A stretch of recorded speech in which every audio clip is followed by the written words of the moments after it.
ಅವ್ರ ಮೊದಲನೇ ಹೆಸರು. ವಿಠಲ ಅಂತ ಕಲ್ಸ್ಕೊಂಡು ಪಂಢರಪುರದ ವಾರಿಯನ್ನ ಮಾಡಿದರು. ಹೋಗಿ ನಡ್ಕೋತ ಹೋಗ್ತಾ ಬರ್ತಾ ವಿಠಲನ ಧ್ಯಾನದಲ್ಲೇ ಕುಣಿದಾಡ್ತಿರ್ತಕ್ಕಂಥವ್ರು. ಅವರಿಗೆ ನಿಜಗುಣದ ಸಾಹಿತ್ಯ ಸಿಗ್ತದ. ಅದರಲ್ಲೇ ಪರಮಾರ್ಥ ಪ್ರಕಾಶಿಕೆ ಗ್ರಂಥ ಅವರ ಮನಸ್ಸನ್ನ ಆಕರ್ಷಣೆ ಮಾಡ್ತದ. ಆ ನಂತರ ಅದನ್ನ ಹಿಡ್ಕೊಂಡು ಪರಮ ಯೋಗ ಸಾಧನೆಯನ್ನ ಮಾಡಿದ್ರು. ಈ ಸಾಧನೆಯನ್ನು ಗುರುತಿಸಿದವರು ಯಾರಪ್ಪ ಅಂತಂದ್ರೆ ಶತಾಯುಷಿಗಳಾಗಿರ್ತಕ್ಕಂಥ ಆಗಿನ ಕಾಲದ ಬಹಳ ದೊಡ್ಡ ಮಹಾತ್ಮರು. ಪಟ್ಟದೇವರು ಅಂತ ಕರೀತಾರೆ ಅವರಿಗೆ. ಆ ಪಟ್ಟದೇವರು ಅವ್ರನ್ನ ಗುರುತಿಸ್ತಾರೆ. ಗುರುತಿಸಿ ಆ ವಿಠಲ ನಾಮವನ್ನು ತಿಳಿಸಿ ಸಿದ್ಧರಾಮ ಅಂತ ಹೆಸರಿರ್ತಾರೆ. ಅದು ಜನವರಿ 14ನೇ ತಾರೀಕು. ಜನವರಿ 14ನೇ ತಾರೀಕು ದಿನನೇ ಸಿದ್ಧರಾಮನ ಜಯಂತಿ ದಿನ ಅಲ್ಲಿ ಭಾಲ್ಕಿಯೊಳಗ ಒಂದು ಕಾರ್ಯಕ್ರಮ ನಡೆದಿರ್ತದೆ. ಆ ಕಾರ್ಯಕ್ರಮದಲ್ಲಿ ಆ ದಿನ ಏನಾಗ್ತದಪ್ಪ ಅಂತಂದ್ರೆ ಒಂದು ಉಪನ್ಯಾಸ. ಅಲ್ಲಿ ಊರು ಜನ ಹೇಳ್ತಾರಂತ, ನಮ್ಮ ಹುಡುಗ ಯೋಗಾಭ್ಯಾಸ ಮಾಡ್ತಾನ, ಸಮಾಧಿ ಅಭ್ಯಾಸವನ್ನು ಮಾಡ್ತಿರ್ತಾನ, ಒಂದೆರಡು ಮಾತು ಮಾತಾಡ್ತಾನ ಅಂತಂದಾಗ ಭಾಲ್ಕಿ ಪೌರಂಗರ ಮಾತಾಡ್ಸಿಪ್ಪ ಅಂತ ಹೇಳಿ ವಾರಕರಿ ಸಂತರಾಗಿರ್ತಕ್ಕಂಥ ವಿಠಲನನ್ನ ಕರೀತಾರ ವೇದಿಕೆಯ ಮೇಲೆ. ಅಲ್ಲಿ ಅವರು ಮಾತಾಡ್ತಾರ. ವಚನ ಸಾಹಿತ್ಯದ ಈ ಯೋಗ ಸ್ಥಿತಿಯ ಬಗ್ಗೆ ಮಾತಾಡ್ತಾರ. ಅವಾಗ ಭಾಲ್ಕಿ ಪಟ್ಟದೇವ್ರಿಗೆ ಇಷ್ಟು ಖುಷಿ ಆಗ್ತದಂತಂದ್ರೆ ಅವರು ಎಂತಾರಂತ, ಇವತ್ತು ಸಿದ್ಧರಾಮ ಸಿಕ್ಕ. ಇವತ್ತು ಯಾರು ಸಿಕ್ಕರಪ್ಪ ಅಂತಂದ್ರೆ ಸ್ವತಃ ಸಿದ್ಧರಾಮರೇ ಸಿಕ್ಕರು ಅಂತ. ಮಹಾಯೋಗಿ ಸಿದ್ಧರಾಮರ ಹೆಸರನ್ನ ಇವ್ರಿಗೆ ಇದ್ದಾರೆ. ಹಾಗೆ ಇವರು ಬಹಳ ದೊಡ್ಡ ಯೋಗಿಗಳು. ಆ ಪೂಜನೀಯರ ಕರ ಸಂಜಾತರಾಗಿರ್ತಕ್ಕಂಥವ್ರು, ಮಹಾ ತಪಸ್ವಿನಿ. ಅವ್ರ ಬಗ್ಗೆ ಒಂದು ಮಾತು ಹೇಳಬೇಕಾದ್ರೆ, ಇವರು ಗರ್ಭದಲ್ಲಿದ್ದಾಗ ಅವ್ರ ತಾಯಿ ಗರ್ಭಿಣಿ ಆಗಿದ್ದಾಗ ಮುಕುಂದೂರ್ದು ಪರಿಚಿತ ಹೇಗ್ದಾಗೆಲ್ಲ ಐತೆ ಅಂತ ಗ್ರಂಥ ರಚನೆ ಮಾಡಿದಂಥವ್ರು. ಮುಕುಂದೂರು ಸ್ವಾಮಿಗಳು ಇವರು ಮನೆಯನ್ನ ಪ್ರದಕ್ಷಿಣೆ ಮಾಡಿ ನಮಸ್ಕಾರ ಮಾಡಿದ್ರಂತ. ಇದು ಕೇಳ ಸಿಕ್ಕಿದ್ರೆ ನಮಗ. ಅಂದ್ರೆ ಏನು, ಈ ಗರ್ಭದಿಂದ ಮಹಾ ತಪಸ್ವಿನಿ, ಮಹಾ ಸಾಧ್ವಿ, ಶಿವಯೋಗಿನೇ ಜನ್ಮ ಆಗೋದೈತಿ ಅಂತ ನಾವು ನೀವು ಹೇಳೋದು ಬೇರೆ ರೀ. ಮುಕುಂದೂರು ಸ್ವಾಮಿಗಳಂತ ಮಹಾ ತಪಸ್ವಿಗಳನ್ನೇ ಅವರಿಗೆ ದಿನ ಗರ್ಭದಾಗಿದ್ದಾಗನೇ ಅವ್ರ ಮನೆಗೆ ಬಂದ ಆಶೀರ್ವಾದ ಮಾಡಿ ಪ್ರಸಂಗನೂ ಅದ. ಹಾಗೆ ಅವರು ಅಲ್ಲಿ ಜನ್ಮ ಆದ ನಂತರ ಅವರು ಬಸವ ತತ್ವವನ್ನು ಹುಡುಕಾಡ್ಕೊಂತ ಶಿವಯೋಗ ಸಾಧನೆಯ ಸಿದ್ಧರನ್ನು ಹುಡುಕಾಡ್ಕೊಂತ ಬೆಲ್ಲಾಶರಣರ ಹತ್ರ ಬರ್ತಾರ. ಬೆಲ್ಲಾಶರಣರ ಹತ್ರ ಬಂದಾಗ ಬೆಲ್ಲಾಶರಣರು ಏನಂತಂದ್ರೆ, ನೋಡುವ 12 ವರ್ಷ ನೀ ಸಾಧನ ಮಾಡಬೇಕು ಅಂದ್ರ ಎಲ್ಲಿಂದ ಸಾಧನ ಮಾಡ್ಬೇಕು. ಅದು ಸಾಧನ ಸಣ್ಣದಲ್ರಿ. ಅಲ್ಲಿ ಕೌಟಾದಾಗ ಒಂದು ಆಶ್ರಮದ ನದಿ ದಂಡಿ ಮ್ಯಾಗ ಇರಬೇಕು. ಏನ್ ಸಿಗ್ತದ ಅನ್ನನ ಉಣ್ಬೇಕು. 12 ವರ್ಷ ಗವಿಯೊಳಗಿದ್ದ ಸಾಧನ ಮಾಡಬೇಕು. ಅವಾಗ ನಿನಗೆ ಶಿವಯೋಗದ ಒಂದು ಸಾಧನ ಸಿದ್ಧಿ ಆಗ್ತದ ಅಂತೇಳಿ ಬಲ್ಲಾಶರಣರು ಹೇಳ್ತಾರೆ. ಅದರ ಪ್ರಕಾರನೇ 12 ವರ್ಷ, ಇವತ್ತಿಗೆ 12 ಒಂದು 16-17 ವರ್ಷಗಳಾಗಿರ್ಬೋದ್ರಿ, ಗವಿಯೊಳಗಿದ್ದುಕೊಂಡು ತ್ರಿಕಾಲ ಶಿವಯೋಗ ಸಮಾಧಿಯಲ್ಲಿ ನೆಲೆ ನಿಂತಂಥವ್ರು ಯಾರಪ್ಪ ಅಂತಂದ್ರೆ ಪೂಜ್ಯರಾಗಿರ್ತಕ್ಕಂತಹ ಗಾಯತ್ರಿ ಮಾತೆಯವರು. ಅವರು ಮಹಾಶಿವಯೋಗಿಗಳು. ವಚನ ಸಾಹಿತ್ಯವನ್ನ ಬಹಳ ಆಳವಾಗಿ ಅಧ್ಯಯನ ಮಾಡಿದವರು. ಬರೇ ಶಾಸ್ತ್ರದ ಮಾತುಗಳನ್ನ ಕಲಿತವರಲ್ಲ, ಪ್ರತಿಯೊಂದು ವಚನವನ್ನ ತಮ್ಮ ಜೀವನದಲ್ಲೇ ಇಳಿಸಿಕೊಂಡಂಥವ್ರು. ಅಷ್ಟಲ್ಲದ ಅದನ್ನು ಉಸಿರಾಡಿದವರು ಅಂಥವರು ಇವತ್ತು ನಮ್ಮ ವೇದಿಕೆಯೊಳಗ ಅವರಿದ್ದಾರೆ. ಅವರ ಶ್ರೀಪಾದಗಳಿಗೆ ಅನಂತ ಭಕ್ತಿಯ ನಾಟ್ಯಗಳನ್ನ ಸಮರ್ಪಿಸಿ ಒಂದು 2 ವಚನಗಳನ್ನ ನಾನು ಪ್ರಾರಂಭವಾಗಿ 2 ವಚನಗಳನ್ನ, ಒಂದು ಸಿದ್ಧರಾಮರ ವಚನ, ಇನ್ನೊಂದು ಮಹಾಗುರು ಅಲ್ಲಮ ಪ್ರಭುದೇವರ ವಚನವನ್ನ ಹೇಳಿ ಅಮ್ಮವ್ರ ಕಡೆ ಇವತ್ತು ಆಶೀರ್ವಚನ ಮಾಡಿಸೋದರಿ. ನಾವು ನಿನ್ನೆ ದಿನ ಏನ್ ನೋಡಿದ್ವಿ ಅಂತಂದ್ರೆ ಸಿದ್ಧರಾಮರ ಒಂದು ವಚನವನ್ನ ನೋಡಿದ್ವಿ. ಏನಾ ವಚನ ಅಂತ ಕೇಳಿದ್ರ, ಬೆರಸಿ ಬೆಚ್ಚಾತನ ಕಂಡೆನಯ್ಯ, ಆತನ ಬಟ್ಟೆಯ ಕಾಣೆ ನೋಡಯ್ಯ, ಶರೀರ ಬಿಡಿದಿರ್ಪ ಶತಕೋಟಿ ಜೀವಂಗಳ ಭೇದವನರಿಯೇನು ನಿಮ್ಮ ನಾನೆತ್ತ ಬಲ್ಲೆನಯ್ಯ. ನೀವು ಮಾಡಿದ ಬೆಂಬಳಿಯಲ್ಲಿ ಹೊರೆಗಾನ ದಿಪ್ಪೆನಲ್ಲಂತೆ ನಾ ಬೇರೆ ಕಾಪುದು ಹುಸಿ.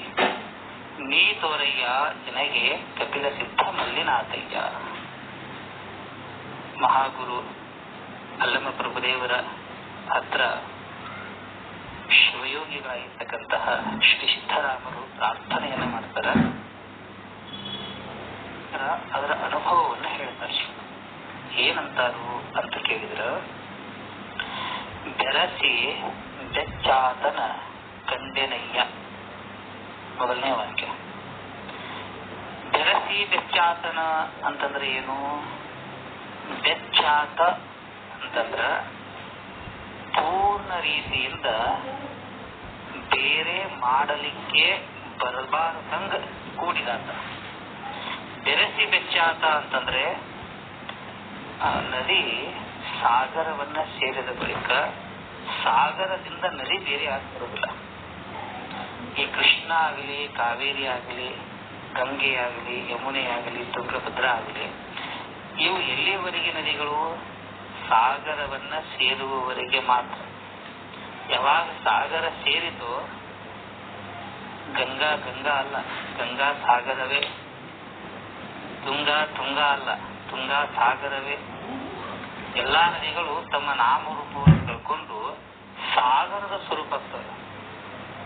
ಇಲ್ಲಿ ಸಿಹಿ ಇರಬಹುದು ನೀರುಗಳು, ಅಲ್ಲಿ ಹೋದ ನಂತರ ಆ ಸಾಗರದ ಯಾವ ಗುಣಲಕ್ಷಣಗಳಿದ್ದಾವಲ್ಲ ಅದೇ ಗುಣಲಕ್ಷಣವನ್ನ ಹೊಂದಿದೆ.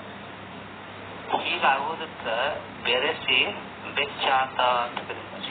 ಅಂದ್ರ ಈ ಜೀವ ಪೂರ್ಣ ಪರಮಾತ್ಮನಲ್ಲಿ ಬೆರೆಸಿ ಪರಮಾತ್ಮನೇ ತಾನ, ಅವನಿಂದ ಭಿನ್ನ ಆಗಲಾರ್ದಂಗ ಪರವಸ್ತುವೇ ತಾನ. ಅಲ್ಲಮ ಪ್ರಭುದೇವರನ್ನು ನೋಡಿ ಸಿದ್ಧರಾಮರು ಹೇಳಕತ್ತಾರ, ಇವತ್ತು ನಾನು ಯಾರನ್ನ ನೋಡಿದೆ? ಬೆರೆಸಿ ಬೆಚ್ಚಾತನ ಕಂಡೆನಯ್ಯ. ಆ ಪರಮಾತ್ಮನಲ್ಲೇ ಸಂಪೂರ್ಣ ಬೆರೆಸಿ ಅವನೇ ಆದವನು ನಾನಿವತ್ತು ನೋಡಿದೆ. ಆದ್ರೆ ಒಂದೇನು ಅಂತಂದ್ರ ಆತನ ಬಟ್ಟೆಯ ಕಾಲೆ ನೋಡಿದ್ಯಾ? ಆದ್ರ ಯಾವ ಮಾರ್ಗದಿಂದ, ಯಾವ ಪಥದಿಂದ? ಬಟ್ಟೆ ಅಂತಂದ್ರ ಮಾರ್ಗ, ಮತ್ ಮೇಮೆ ಹಾಕೊಳ್ಳೋ ಬಟ್ಟೆ ಅಂತ ತಿಳ್ಕೊಬೇಡ್ರಿ. ಆತನ ಬಟ್ಟೆಯ ಕಾಲೆ ನೋಡಯ್ಯ ಅಂತಂದ್ರೆ ಯಾವ ಮಾರ್ಗದಿಂದ ಆತ ಆ ಸ್ಥಿತಿಯಿಂದ, ಆ ಸಾಧನಾ ಪಥ ಯಾವ, ಸಾಧನೆಯ ಮಾರ್ಗ ಇದು ನಾನು ನನಗೆ ಕಾಣಿಸ್ಕೊಂತ ನೋಡಯ್ಯ, ಕಾಣಿ ನೋಡಯ್ಯ, ಅದು ನನಗ ಕಾಣಿಸ್ಕೊಂಡಿಲ್ಲ ಅಂತ ಹೇಳ್ತಾರೆ.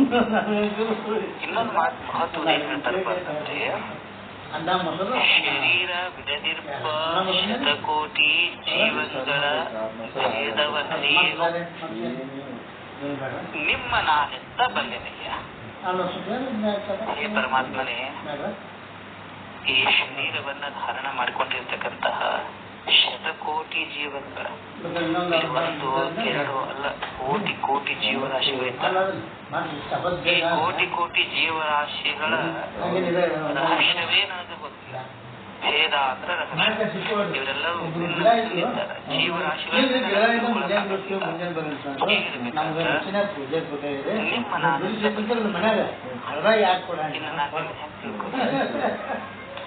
ನೀವು ಮಾಡಿದ ಬೆಂಬಳಿಯಲ್ಲಿ ಹೊರೆ ಕಾಣದಿಪ್ಪಿನಲ್ಲದೆ ನಾ ಬೇರೆ ಕಾಪುದು ಖುಷಿ.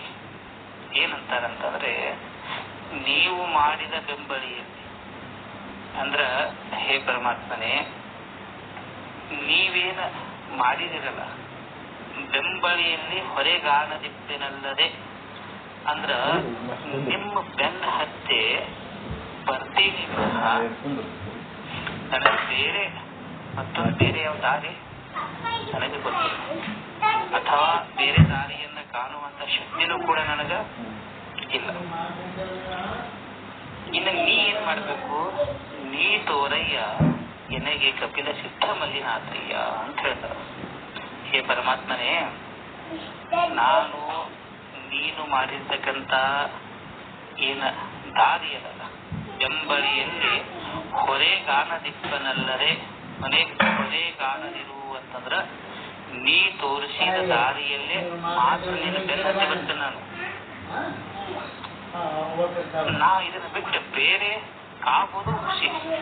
ಇದನ್ನ ಬಿಟ್ಟು ನಾ ಏನಾರ ನೋಡ್ತೀನಿ ಅಂತಂದ್ರೆ ಅದೆಲ್ಲವೂ ಖುಷಿ. ಅಂದ್ರೆ ಅನ್ನ ನೋಡುದಿಲ್ಲ ಅಂತಂದ್ರ ಅರ್ಥ. ಅಂದ್ರೆ ಇಲ್ಲಿ ಏನ್ ಹೇಳಕತ್ತಾರ ಅವರು ಸಂಕ್ಷಿಪ್ತವಾಗಿ ನೋಡ್ಬೇಕಾದ್ರೆ,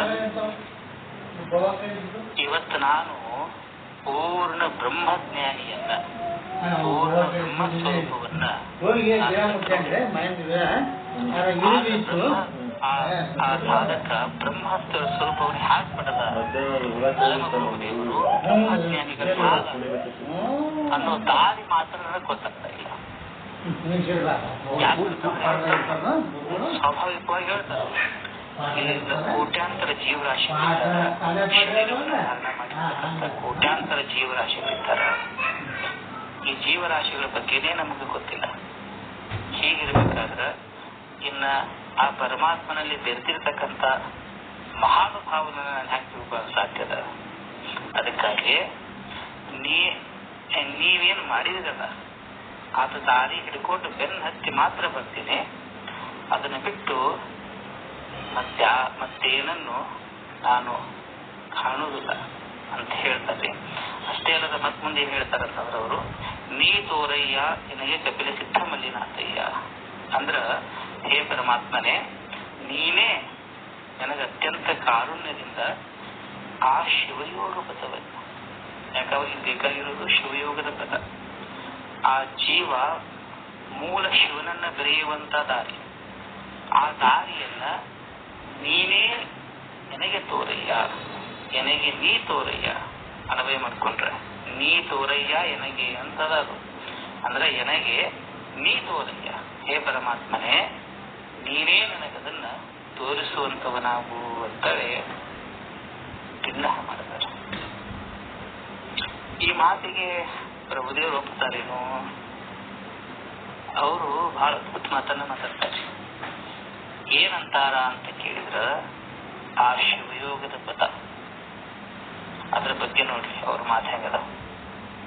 ಅಭ್ಯಾಸದ ಮಾತಲ್ಲ,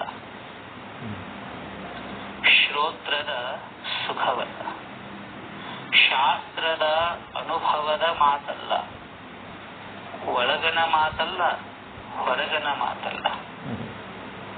ಇದರಂಗವ ನರಿಯದೆ, ಇದರಂಗವ ಅರಿಯದೆ ಅನುಭವ ಮಾಡಿ ಫಲವೇನಯ್ಯ.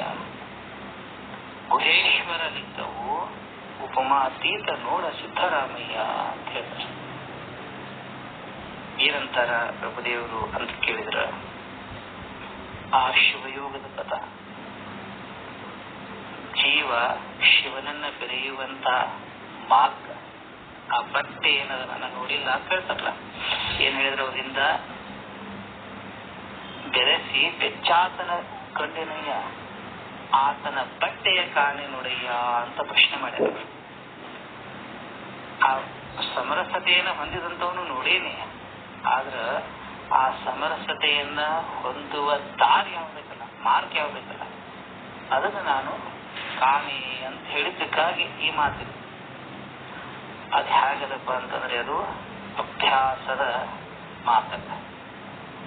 ಅಭ್ಯಾಸದ ಮಾತು ಅಂತಂದ್ರೆ ಏನು? ಅಭ್ಯಾಸ ಅಂತಂದ್ರೆ ಪದೇ ಪದೇ ನಾವು ಮಾಡ್ತಿರ್ತೇವಲ್ಲ ರೂಢಿ, ಅದಕ್ಕೆ ಅಭ್ಯಾಸ ಅಂತ ಕರೀತಾರೆ. ಸಂಕ್ಷಿಪ್ತ ಸಾಮಾನ್ಯವಾಗಿ ಅರ್ಥ ಮಾಡ್ಬೇಕಾರ ಪದೇ ಪದೇ ಮಾಡುವಂಥದಕ್ಕೆ ಅಭ್ಯಾಸ ಅಂತಾರ. ನಾವು ಅಭ್ಯಾಸದ ದ್ವಾರ ಆ ಬ್ರಹ್ಮವನ್ನ ಪಡಿತೇವಿ, ಆ ಶಿವಯೋಗದ ಮಾರ್ಗವನ್ನ ತಿಳಿತೀನಿ ಅಂತಂದ್ರ ಅಭ್ಯಾಸದ ಮಾತಲ್ಲ, ಅದು ಬರೀ ಅಭ್ಯಾಸದಿಂದ ಬರುವಂತದ್ದಲ್ಲ. ಎರಡನೇದು ಅದನ್ನು ಕೇಳಿ ತಿಳಿತೀನಿ ಅಂತಂದ್ರೆ ಶ್ರೋತ್ರದ ಸುಖವಲ್ಲ. ಶ್ರೋತ್ರ ಅಂದ್ರೆ ಕಿವಿ.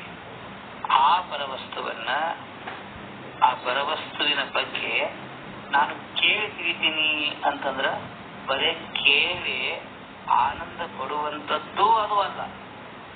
ಇಲ್ಲಿ ನೀವು ಪ್ರಶ್ನೆ ಮಾಡಬಹುದು, ಅಥವಾ ಮನುಷ್ಯನ ಪ್ರಶ್ನೆ ಬರಬಹುದು, ಅಲ್ಲ ಶ್ರೀ ಗುರು ವಚನೋಪದೇಶವನ್ನು ಆಲಿಸಿದಾಗ ಅಂತ ಹೇಳ್ಯಾರಲ್ಲ ನಿಜಗುಣರು, ಕೇಳಿದಾಕ್ಷಣವೇ ಅಂತ ಹೇಳ್ಯಾರಲ್ಲ. ಮತ್ತೆ ಇಲ್ಲಿ ಪ್ರಭುದೇವರು ಹೇಳ್ತಾರ ಶ್ರೋತ್ರದ ಸುಖವಲ್ಲ ಅಂತ ಹೇಳ್ತಾರಲ್ಲ. ಅದಕ್ಕೊಂದು ವ್ಯತ್ಯಾಸ ಏನಪ್ಪಾ ಅಂತಂದ್ರ ಬಹಳ ಸರಳದ ಮಾತದು. ಶ್ರೀ ಗುರು ವಚನೋಪದೇಶವನ್ನು ಆಲಿಸಿದಾಗ ಹೌದು ನರನಿಗೆ ಮುಕ್ತಿ ಅನ್ನೋದು ಸರಿ, ಆದ್ರೆ ಹೇಗದು? ಅದರೊಳಗ ಆ ಶ್ರೀ ಗುರುವಿನ ವಚನ ರೂಪಿ ಉಪದೇಶದಲ್ಲಿ ಮನ ತನ್ಮಯತೆಯನ್ನು ಹೊಂದೆ ಅದು ಸಮಾಧಿ ಸ್ಥಿತಿಯನ್ನು ಹೊಂದಬೇಕು. ಅದಕ್ಕ ನಿಜಗುಣ ಶಿವಯೋಗಿಗಳು ಸಮಾಧಿ ವಿಭಾಗವನ್ನು ಹೇಳಬೇಕಾದ್ರೆ ಸರ್ವಾತ್ಮಕ ಸಮಾಧಿಯಲ್ಲೇ ಇದು ಒಂದೇ ಸಮಾಧಿ ಇದೆ. ಯಾವುದು? ಕೇಳೋದು, ಗುರುವಿನ ಬಳಿ ಸಾರಿ ಗುರುವಿನ ತ್ಯಾಗ ಕಿತ್ಕೊಂಡು ಅಲ್ಲಿ ಸಂಪೂರ್ಣವಾಗಿ ಅವ್ರಿಗೆ ಶರಣಾಗತರಾಗಿ ಕೇಳೋದು. ಅದಕ್ಕೇನಂತ ಕರೀತಾರ? ಅದಕ್ಕೆ ಶ್ರವಣಾಖ್ಯ ಸಮಾಧಿ ಅಂತ ಕರೀತಾರೆ. ಹಂಗಾಗ್ಬೇಕ. ಬರೇ ಕೇಳಿದ್ರೆ ಆಗ್ತದಂತಂದ್ರೆ ಇನ್ನು ಶ್ರವಣಾಖ್ಯ ಸಮಾಧಿ ಯಾವಾಗ ಆಗ್ತದ ಗೊತ್ತೇನ್ರಿ? ನಿಜಗುಣ ಶಿವಗಳು ಬಹಳ ಸ್ಪಷ್ಟ ಬರ್ದಾರ. ಗುರು ಭಕ್ತ ನೆನೆಸಿ, ಅವಾಗ ಗುರುವಿನ ಭಕ್ತನಿರಬೇಕು. ಸದ್ಗುರು ಸನ್ನಿಧಿಯೊಳಗೆ ಇರ್ತು. ಎರಡನೇದೇನ್ ಮಾತಾಡ್ತಾರೆ ಅವರು? ಸದ್ಗುರುಗಳ ಸನ್ನಿಧಿಯೊಳಗಿರಬೇಕು. ಪರಮಾನುಭವ ಸುಖಬೋಧೆಯ ಬಿರುದು ನಂಬಿಕೆಯೋಳ್. ಆ ಪರಮಾನುಭವ ಸುಖಬೋಧೆ ಏನದಲ್ಲ, ಅದನ್ನ ಅತ್ಯಂತ ನಂಬಿಕೆಯಿಂದ ವಿಶ್ವಾಸದಿಂದ ಅಲಸದೆ ಕೇಳುತ್ತೀರ. ಅದನ್ನ ನಾವು ಬೇಸರ ಪಟ್ಕೋಲಾರದ ಕೇಳಿದ್ರ ಮಾತ್ರ ಆಗ್ತದ್ರಿ. ಅದು ಇಲ್ಲಾಗಿತ್ತಂದ್ರೆ ಅದು ಶ್ರವಣದ ಸುಖ ಆಗ್ತದಷ್ಟೇ. ಶ್ರವಣದ ಸುಖಾನ ಬೇರೆ, ಶ್ರವಣಾಖ್ಯ ಸಮಾಧಿನ ಬೇರೆ, ಎರಡು ಬೇರೆ ಬೇರೆ ಇದ್ದಾವ. ಇಲ್ಲಿ ಪ್ರಭುದೇವರು ಏನ್ ಹೇಳಕತ್ತಾರ? ಬರೇ ಕೇಳೋದು ಶ್ರೋತ್ರದ ಸುಖವಲ್ಲ.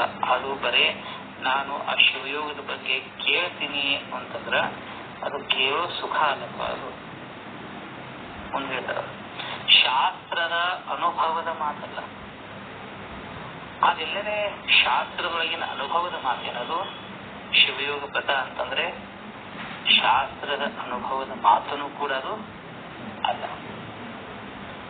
ಹೆಂಗ್ ಹೇಳ್ತಾರಂದ್ರೆ ಅವರು ಒಳಗನ ಮಾತಲ್ಲ, ಹೊರಗನ ಮಾತಲ್ಲ. ಒಳಗಿನ ಮಾತ್ರ ಏನಪ್ಪ ಅದು, ಅಥವಾ ಹೊರಗಿನ ಮಾತ್ರ ಏನದು? ಎರಡೂ ಅಲ್ಲ. ಅಂದ್ರ ಒಳಗಿಂದೂ ಅಲ್ಲ, ಒಳಗಿಂದಂತಂದ್ರ ಅಂತರಂಗಕ್ಕೆ ಸಂಬಂಧಪಟ್ಟಂತದ್ದು ಅಲ್ಲ, ಬಹಿರಂಗಕ್ಕೆ ಸಂಬಂಧಪಟ್ಟದ್ದು ಅಲ್ಲ. ಈಗ ಮುಖ್ಯ ಮಾತು ಹೇಳ್ತಾರೆ ಪ್ರಭುದೇವರು. ಇದು ನಮ್ಮೆಲ್ಲರಿಗೂ ಸಂಬಂಧಪಟ್ಟದ ಮಾತು.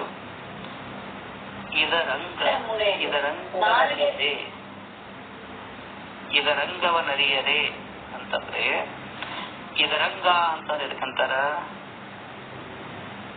ಈ ಪರವಸ್ತುವನ್ನ ಯಥಾರ್ಥವಾಗಿ ತಿಳಿಯುವ ಸಾಧನವನ್ನ ಅರಿಯ.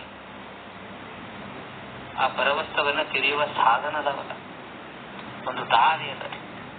ಆ ದಾರಿಯನ್ನ ಅರಿಯದೆ ಅದನ್ನ ತಿಳಿದೇ ಇಲ್ಲ. ತಿಳಿಲಾರ್ದ ಅನುಭವ ಮಾಡಿ ಫಲವೇನಯ್ಯ ಅಂತ ಹೇಳ್ತಾರೆ. ಅಂದ್ರ ಅನುಭವವನ್ನು ಮಾಡ್ಬೇಕಾದ್ರೂ ಕೂಡ ಪರವಸ್ತುವಿನ ಸಾಕ್ಷಾತ್ಕಾರ ಆಗಿರಬೇಕು. ಪರವಸ್ತುವನ್ನ ಕಾಣುವಂತ ಸೇರುವಂತ ಮಾರ್ಗದ ಪರಿಚಯ ಸರಿಯಾಗಿರುತ್ತೆ. ಯಾರು ಬುದ್ಧಿವಂತನಾಗಿದ್ದಾನೋ ಯಾರು ಮ್ಯೂಟ್ ಮಾಡ್ಕೋರಿ, ಹೊರ ನಡಬರಕ್ಕೆ ಯಾರು ಮಾತಾಡಬೇಡ್ರಿ. ಇದರಂಗವನರಿಯದೆ ಅಂತಂದ್ರೆ ಏನು? ಇದರಂಗ ಅಂತಂದ್ರೆ ಏನು? ಇದರ ರೀತಿಯನ್ನ ತಿಳಿಲಾರ್ದ. ಎದರ ರೀತಿಯನ್ನ ತಿಳಿಲಾರ್ದ?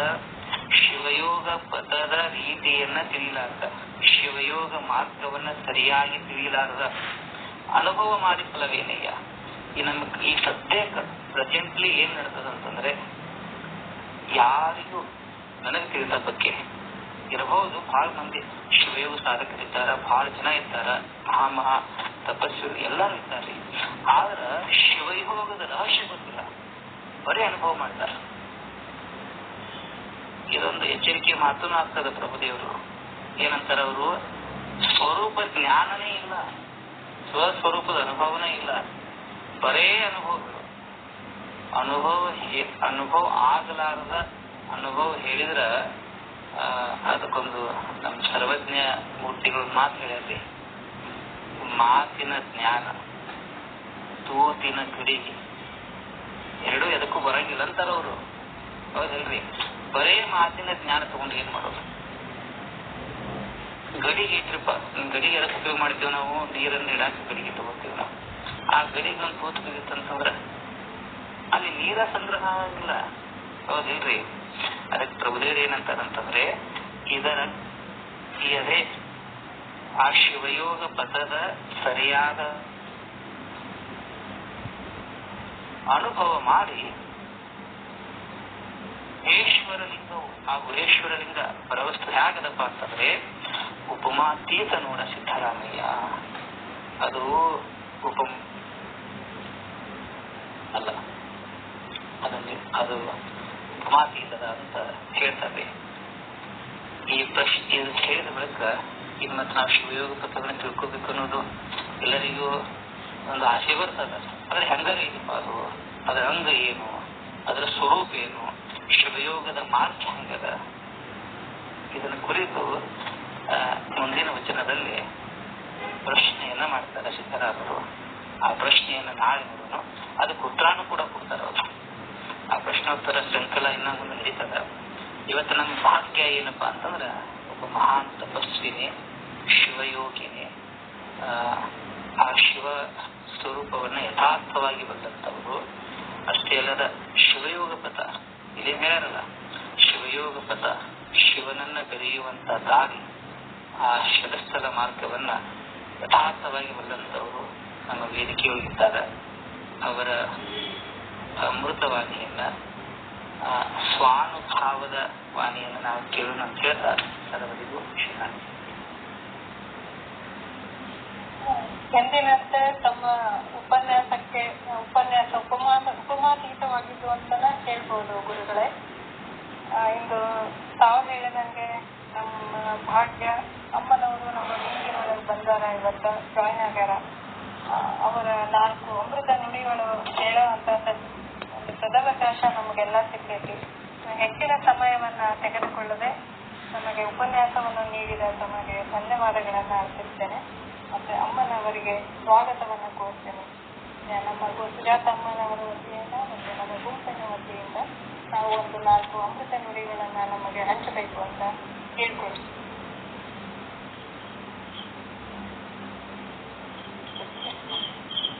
ಶ್ರೀ ಗುರು ಬಸವಲಿಂಗಾಯ ನಮಃ.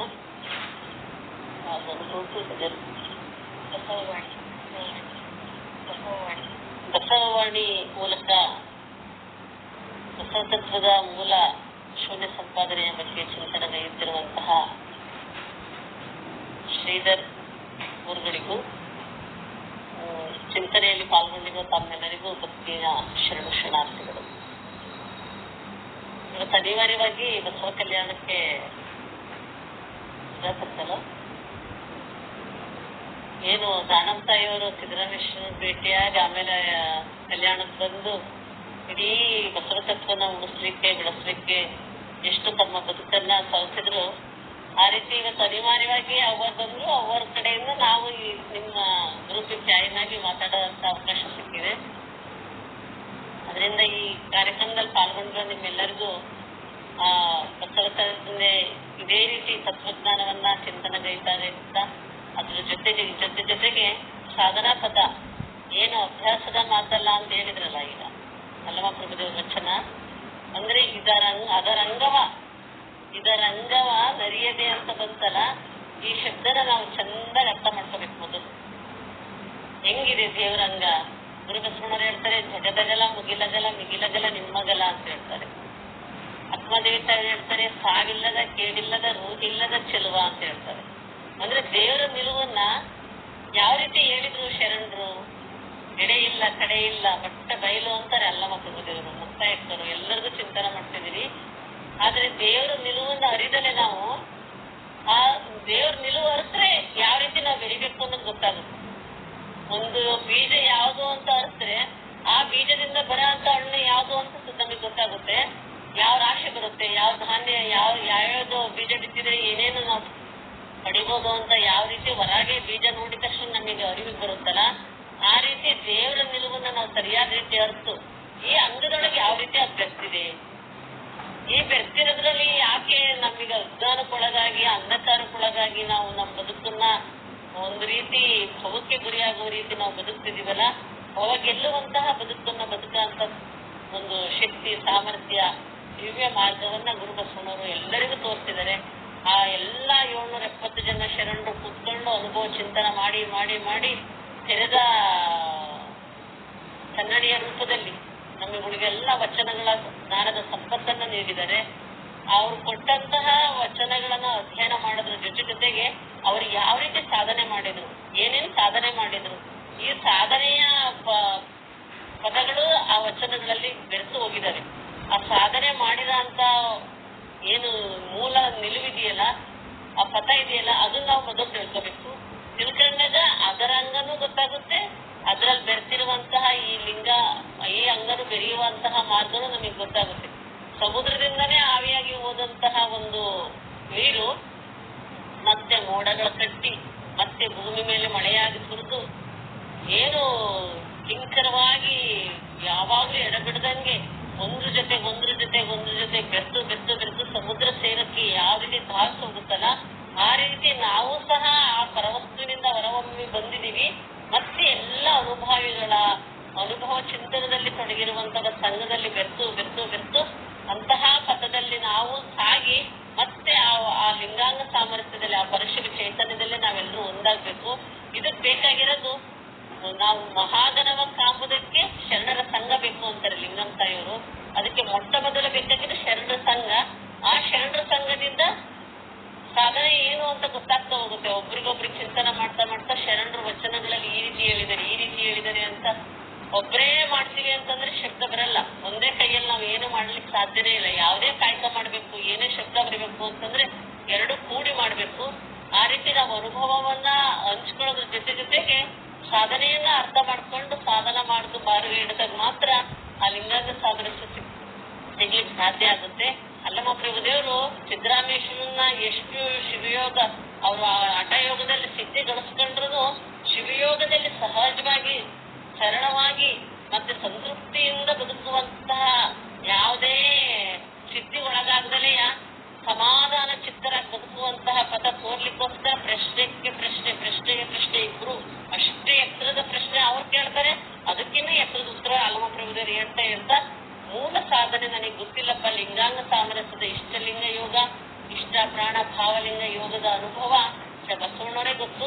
ಅದಕ್ಕೆ ನಾವು ಕಲ್ಯಾಣದ ಕಡೆಗೆ ಹೋಗೋಣ ಅಂತ ಕರ್ಕೊಂಡ್ಬರ್ತಾರೆ. ಆದ್ರೆ ಎಲ್ಲಾ ಗೊತ್ತಿರುತ್ತೆ ಅಲ್ಲಮ್ಮ ಪ್ರಭುದೇವರಿಗೆ. ಗುರುವಿನ ಮಹತ್ವ ಇಡೀ ಜಗತ್ತಿಗೆ ವ್ಯಾಪಿಸ್ಲಿ, ಗೊತ್ತಾಗ್ಲಿ ಅಂತ ಅಂತಹ ಅಧಿಕಾರದಲ್ಲಿ ಇದ್ರೂ ಸಹ ನಮ್ಮ ಗುರು ಬಸವಣ್ಣವರು ಎಲ್ಲ ರೀತಿಯ ಕಾಯಕದಲ್ಲಿ ತೊಡಗಿಸ್ಕೊಂಡ್ರು ಶಿವಯೋಗದಲ್ಲಿ ಎಷ್ಟು ಎಲ್ಲರಿಗಿಂತ ಎತ್ತರದ ಮಟ್ಟದಲ್ಲಿ ಅವ್ರು ಬೆಳೆದಿದ್ರು. ಅವ್ರನ್ನ ತೋರಿಸ್ಬೇಕು ಅಂತ ಅವ್ರ ಕಡೆಗೆ ಎಲ್ಲರೂ ಕರ್ಕೊಂಡ್ಬಿಡ್ತಾರೆ. ಅಲ್ಲಮ್ಮ ಪ್ರಭುದೇವರು ದೊಡ್ಡ ವಿನಯ ಅಂದ್ರೆ ಗುರು ಬಸವಣ್ಣವ್ರಿಗೆ ಎಷ್ಟು ವಿನಯ ಅಂತ ನಾವು ಅರ್ಥ ಮಾಡ್ಕೊಂಡಿದೀವೋ ಅದಕ್ಕಿನ್ನ ವಿನಯ ಅವರೆಲ್ಲ ಅಡಗಿತ್ತು. ಯಾಕೆಂದ್ರೆ ಸಿದ್ದರಾಮೇಶ್ವರನು ಇಲ್ಲಿಗೆ ಕರ್ಕೊಂಡ್ಬಿಡ್ತಾರೆ, ಮುಕ್ತಾಯಕ್ಕನ್ನು ಕರ್ಕೊಂಡ್ಬಿಡ್ತಾರೆ, ಲಾಸ್ಟಿಗೆ ಗೋರಕ್ಷರನು ಇಲ್ಲೇ ಕರ್ಕೊಂಬಂದ್ ಇಲ್ಲೇ ಅವ್ರದ್ದು ಕಲ್ಯಾಣದ ಸುತ್ತಮುತ್ತನೇ ಆ ಎಲ್ಲರ ಗವಿಗಳು ಇಲ್ಲಿ ಇದೆ. ಅದಕ್ಕೆ ನಾವು ಫಸ್ಟ್ ಅರ್ಥ ಮಾಡ್ಕೋಬೇಕು, ಅವ್ರು ದೊಡ್ಡವರು ಇವ್ರು ದೊಡ್ಡವರು ಅಂತಲ್ಲ. ಸಮುದ್ರದ ಸೇರಿದ್ಮೇಲೆ ಎಲ್ಲ ನದಿನೂ ಸಮನೆ, ನೀರಿನ ಗುಣನೇ ಸಮವಾಗಿಲ್ಲ ಅಂತದ್ದು. ಆ ರೀತಿ ನಾವು ಶರಣರೆಲ್ಲರೂ ಸಮ ಆಗ್ಬೇಕು ಅಂತಂದ್ರೆ ಅವ್ರು ಏನು ಪಥ ಹಿಡಿದು ಸಾಗಿದಾರೋ, ಅವ್ರು ಯಾವ ರೀತಿ ಸಾಧನೆ ಮಾಡಿದಾರೋ ಆ ರೀತಿ ನಾವೆಲ್ಲರೂ ಸಾಧನೆ ಮಾಡ್ಬೇಕು. ಸಾಧನೆ ಪಥ ಯಾರಿಗ್ ಗೊತ್ತಿದೆಯಾ ಅವ್ರ ಹತ್ರ ನಾವು ಅನುಭವ ಚಿಂತನೆ ಮಾಡಿ ಸಾಧನೆನ ಅರ್ಥ ಮಾಡ್ಕೊಂಡು ಅವ್ರ ಹತ್ರ ತಿಳಿಸ್ಕೊಂಡು ಅರ್ತು ಆ ಮಾರ್ಗದಲ್ಲಿ ನಾವು ಸಾಗಿದಾಗ ಮಾತ್ರ ನಾವು ಸಹ ಲಿಂಗಾಂಗ ಸಾಮರಸ್ಯನ ಅಳವಡಿಸ್ಕೊಳ್ಳಿಕ್ಕೆ ಸಾಧ್ಯ ಆಗುತ್ತೆ. ಅನಿವಾರ್ಯವಾಗಿ ಶ್ರೀಧರ್ ಅವ್ರು ಇವತ್ತು ಹೇಳಿದ್ರು, ಭೇಟಿಗೆ ಬರ್ತಾರೆ, ಅವ್ರ ಜೊತೆಗೆ ಒಂದ್ ಸ್ವಲ್ಪ ಹೊತ್ತು ಸಮಯ ಕೊಡ್ಬೇಕು ನೀವು ಅಂತ. 5 ಗಂಟೆ 4 ಗಂಟೆ 5 ಗಂಟೆ ಈ ಟೈಮಲ್ಲಿ ಬಂದ್ರೆ ನಾವು ಫ್ರೀ ಇರ್ತೀವಿ. ಆಮೇಲೆ ಯೋಗ ಧ್ಯಾನ ಅಂತ ಸ್ವಲ್ಪ ಆ ಕಡೆಗೆ ಗಮನ ಕೊಡ್ಬೇಕಾಗುತ್ತೆ ಅಂತಂದಿದ್ದಕ್ಕೆ ಅವಾಗೆ ಫೋನ್ ಮಾಡಿದ್ರು. ಆದ್ರೆ ಅವ್ರು ಗವಿಯೆಲ್ಲ ನೋಡ್ಲಿಕ್ಕೆ ಕಲ್ಯಾಣಕ್ಕೆ ಹೋಗಿದ್ದೀವಿ, ಆಮೇಲೆ ಬರ್ತೀವಿ ಅಂತಂದ್ರು. ನಿಮ್ಮ ಅನುಭವ ಚಿಂತನವನ್ನ ಕೇಳುವಂತಹ ಸೌಭಾಗ್ಯನೂ ಒದಗಿಸಿಕೊಟ್ರು. ಮತ್ತೆ ನಮ್ಮ ಅನುಭವವನ್ನು ನೀವೆಲ್ಲರೂ ಕೇಳಬೇಕು ಅಂತ ಯಾವುದೋ ಬಸವ ತಂದೆಯ ಇಚ್ಛೆ ಏನಿತ್ತು ಏನೋ, ಯಾವ ನುಡಿ ಯಾವುದೇ ಪ್ರಸಾದ ಸೇರ್ಬೇಕು ಅಂದ್ರೂ ಇದು ನುಡಿ ಪ್ರಸಾದ, ಅದ್ರ ಫಲ ನಮಗೆ ಬರ್ತಿರ್ಬೇಕು ಅಂತ ಈ ಇತಿಹಾಸದಲ್ಲಿ ಅಥವಾ ಶ್ಲೋಕಗಳಲ್ಲಿ ಎಲ್ಲರೂ ಹೇಳೋ ರೀತಿ ದಾಖಲೆ ಇದೆ. ಆ ರೀತಿ ನಿಮ್ಮ ಅನುಭವ ಜೊತೆಗೆ ಸಾಧನೆ ಪಥವನ್ನು ಇದ್ರಿ. ನಮಗೆ ವನಜಕ್ಕಂದು ರಾಗ ಕೇಳಿದ ತಕ್ಷಣ ವನಜ ಇದಾರಲ್ಲ ಇದ್ರೊಳಗೆ ಅಂತಂದೆ, ವನಜಕ್ಕರು ಇದ್ದಾರೆ ಅಂತಂತ. ಎಷ್ಟು ಭಕ್ತಿ ಭಾವ ಸಾಧನೆ ಕಡೆಗೆ ಹಂಬಲ ಇದೆ. ನೀವೆಲ್ಲರೂ ಸಾಧನೆನ ಅರ್ಥ ಮಾಡ್ಕೊಂಡು, ಏನು ದಾನಮ್ಮ ತಾಯಿಯವರಾಗ್ಲಿ, ಅಕ್ಕಮಾದೇವಿ ತಾಯಿಯವರಾಗ್ಲಿ, ನೀಲಂಬಿಕೆ ತಾಯಿಯವರಾಗ್ಲಿ, ಲಿಂಗಂ ತಾಯಿಯವರಾಗ್ಲಿ, ಇಡೀ ಎಲ್ಲ ಶರಣ ಸಂಕುಲ ಯಾವ ಮಟ್ಟಕ್ಕೆ ಎತ್ತರದ ನಿಲುವನ್ನು ಗಳಿಸ್ಕೊಂಡಿದ್ರು ಆ ರೀತಿ ಗಳಿಸ್ಕೊಂಡ್ರೆ ನೀವು ನಿಮ್ಮ ಸಮಯವನ್ನ ಏನು ಚಿಂತನಕ್ಕೆ ಕೊಡ್ತಾ ಇದ್ರಲ್ಲ ಈಗ ಅನುಭವ ಚಿಂತನಕ್ಕೆ, ಅದ್ರ ಜೊತೆಗೆ ಮುಂಜಾನೆ ಬೇಗೆದ್ದು ಸಾಧನೆ ಮಾಡೋದು. ಸಾಧನೆ ಗೊತ್ತಿಲ್ಲದೆ ಶ್ರೀಧರ್ ಸರಿಗೂ ಗೊತ್ತಿದೆ ಸಾಧನೆ, ಆದ್ರೆ ಫೋನಲ್ಲಿ ಹೇಳ್ಲಿಕ್ಕೆ ಬರಲ್ಲ. ಭೇಟಿಯಾಗಾದ್ರೂ ಕೇಳ್ರಿ, ಇಲ್ಲ ನಮ್ದು ಶಿಬಿರ ಇರುತ್ತೆ, ಆ ಸಮಯದಲ್ಲಿ ಕಲ್ಯಾಣಕ್ಕೆ ಬಂದ್ರಿ, ನೀವೆಲ್ಲರೂ ಸಾಧನೆಯನ್ನ ಹಿಡಿದು ಅನುಭವ ಚಿಂತನೆ ತೊಡ್ಕೊಂಡ್ರೆ ಬಸವ ತತ್ವ ಇಡೀ ಜಗತ್ತಿಗೆ ವ್ಯಾಪಿಸೋದ್ರ ಜೊತೆಗೆ ಬಸವ ತತ್ವದಲ್ಲಿ ಎಷ್ಟು ಉನ್ನತವಾದಂತಹ ದಿವ್ಯ ಯೋಗದ ಸಂಪತ್ತಿದೆ ಅನ್ನೋದು ಇಡೀ ಜಗತ್ತಿಗೆ ಮುಟ್ಟುವಂತಹ ಅವಕಾಶ ಸಿಗುತ್ತೆ. ಅದಕ್ಕೆ ನೀವೆಲ್ಲರೂ ಅಧ್ಯಯನದ ಜೊತೆಗೆ ಸಾಧನೆ ಮಾಡ್ರಿ. ಅಭ್ಯಾಸದಿಂದ ಮಾತ್ರ ಸಾಧ್ಯ ಇಲ್ಲ, ಸಾಧನೆಯಿಂದ ಮಾತ್ರ ಏನಾದ್ರೂ ಸಾಧಿಸಕ್ಕೆ ಸಾಧ್ಯ ಆಗುತ್ತೆ. ಅಂತಹ ಸಾಧನೆಯನ್ನ ನಮ್ಮೆಲ್ಲರಿಗೂ ಗುರು ಬಸವಣ್ಣನವರು, ಅಲ್ಲಮ ಪ್ರಭುದೇವರು, ಸರ್ವ ಶರಣರು ನಮಗೆಲ್ಲ ಅವರೇ ಧಾರೆ ಎರೆದು ಅವರ ಹೆಸರಿಗೆ ಏರಿಸ್ಕೊಂಡ್ಲಿ ಅಂತ ಹೇಳ್ತಾ ಭಕ್ತಿಯ ಶರಣ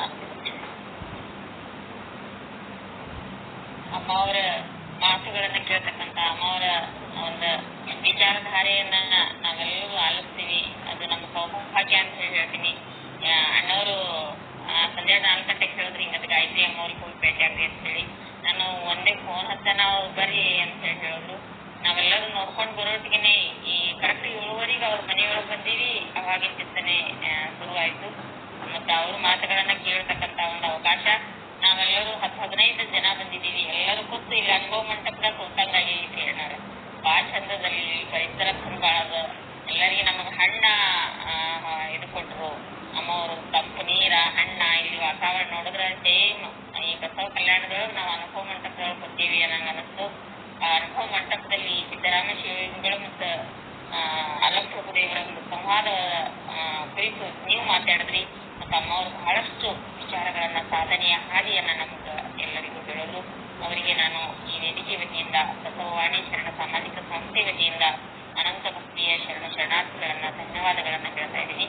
ಈಗ ಸಂವಾದವನ್ನ ನೂತನ ಅವರು ಮುಂದುವರೆದು ಹೇಳ್ತಾರೆ. ವನಜಾಕ್ಷಿ ಅವರು ಮಂಗಲ್ ಹೇಳ್ರಿ.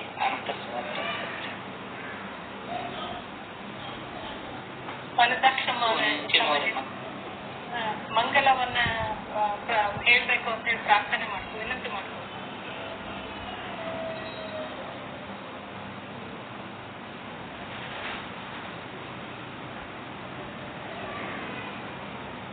ಶರಣಾರ್ಥಿ ನಮಃ. ಓಂ ಶ್ರೀ ಗುರು ಬಸವಲಿಂಗಾಯ ನಮಃ. ಸರ್ವರಿಗೂ ಭಕ್ತಿಪೂರ್ವಕ ಶರಣಾರ್ಥಿಗಳು.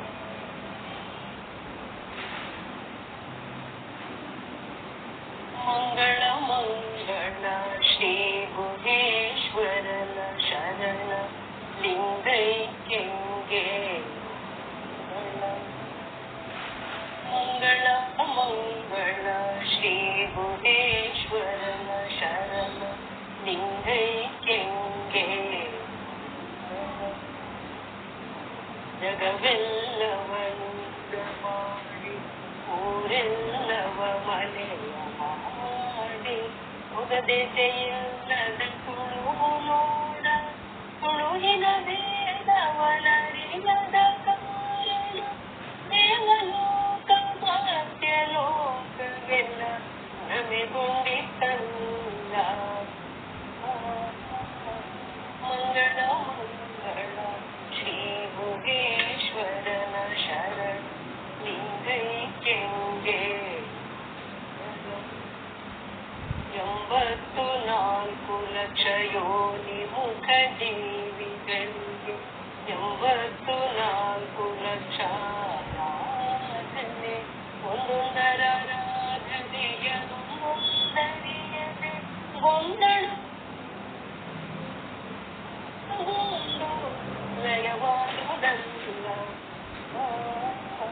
ಮಂಗಳ ಮಂಗಳ ಶ್ರೀ ಗುರೇಶ್ವರನ ಶರಣ ಲಿಂಗೈಕ್ಯಂಗೆ.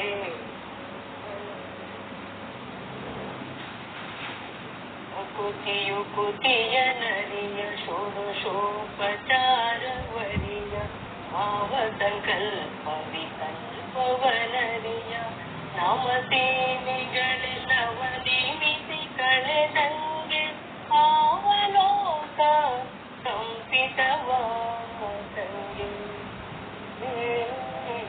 ಮಂಗಳ ಮಂಗಳ ಶ್ರೀ ಗುಹೇಶ್ವರನ ಶರಣ ಲಿಂಗೈಕ್ಯಂಗೆ.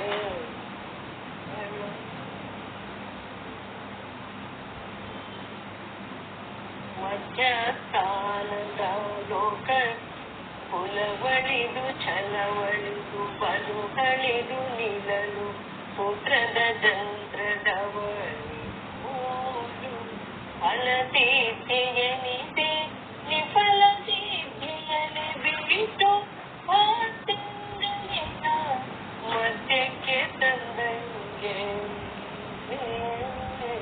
ಮಂಗಳ ಮಂಗಳ ಶ್ರೀ ಗುಹೇಶ್ವರನ ಶರಣ ಲಿಂಗೈಕ್ಯಂಗೆ.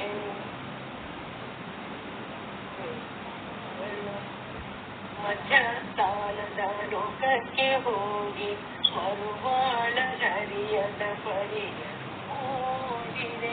ಮಧ್ಯಸ್ಥಾನದ ಲೋಕಕ್ಕೆ ಹೋಗಿ ಮರುವಾಳರಿಯದ ಪರಿಯ ನೋಡಿದೆ. ತನು ರುಚಿಯನೆ ಮರೆದು ಘನ ರುಚಿಯನೆ ಅರಿದು. ತನು ರುಚಿಯನೆ ಮರೆದು ಘನ ರುಚಿಯನೆ ಅರಿದು ಎಲ್ಲ ತನ್ನಂತೆ ಮಾಡಿದ ಗುಹೇಶ್ವರ.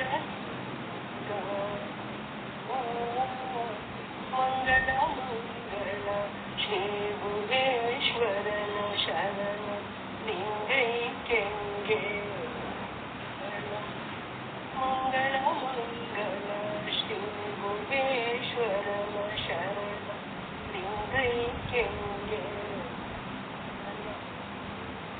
ಲಿಂಗೈಕ್ಯಂಗೆ.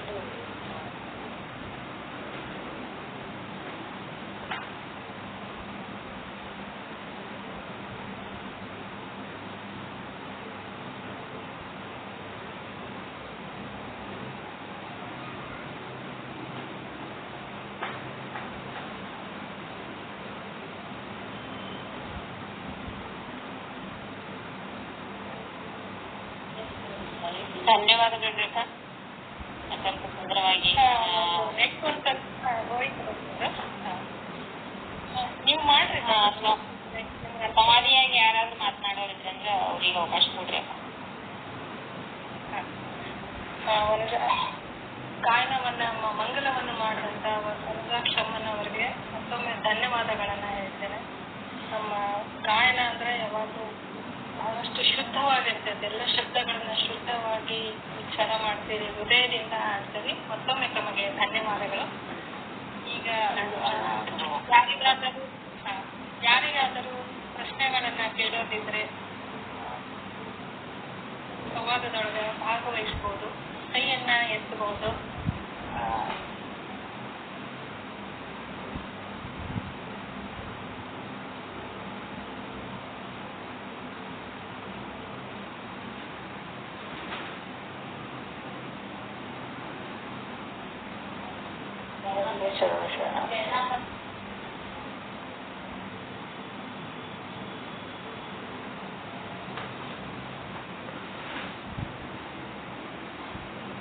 ಯಾರಾದ್ರೂ ಮಾತಾಡ್ತೀರಿ?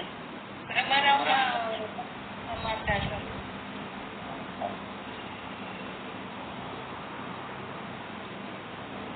ಬ್ರಹ್ಮರಾಮ ಅವ್ರದ್ದು ಹ್ಯಾಂಡ್ ರೈಸ್ ಮಾಡಿರಿ, ನೀವು